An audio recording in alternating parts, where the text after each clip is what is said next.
লালমনিরহাট জেলা পরিষদের পূর্ণকালীন প্রশাসক হিসেবে নিয়োগ পেয়েছেন জেলা বিএনপির যুগ্ম সাধারণ সম্পাদক একেএম মমিনুল হক।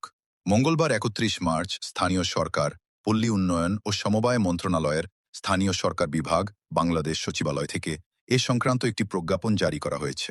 প্রজ্ঞাপনে বলা হয়েছে, জেলা পরিষদ সংশোধন অধ্যাদেশ ২০২৪-এর ধারা ৩ দ্বারা জেলা পরিষদ আইন ২০০০ এ সন্নিবেশিত ধারা ৮২ ক ১ মোতাবেক পরবর্তী আদেশ না দেওয়া পর্যন্ত একেএম মমিনুল হককে লালমনিরহাট জেলা পরিষদের পূর্ণকালীন প্রশাসক হিসেবে নিয়োগ প্রদান করা হল। জানা যায়, গত ৫ আগস্ট রাজনৈতিক পট পরিবর্তনের পর অন্তর্বর্তীকালীন সরকার সারা দেশের জেলা পরিষদ চেয়ারম্যানদের দায়িত্ব স্থগিত করে দেয়।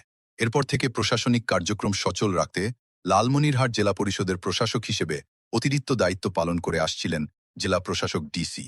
নতুন এ প্রজ্ঞাপন জারির মধ্য দিয়ে এই পদে পূর্ণকালীন প্রশাসক নিয়োগ দেওয়া হল। নবনিযুক্ত প্রশাসক একেএম মমিনুল হক বর্তমানে লালমনিরহাট জেলা বিএনপির যুগ্ম সাধারণ সম্পাদক হিসেবে দায়িত্ব পালন করছেন। এর আগে তিনি লালমনিরহাট সদর উপজেলা পরিষদের চেয়ারম্যান হিসেবেও দায়িত্ব পালন করেছেন।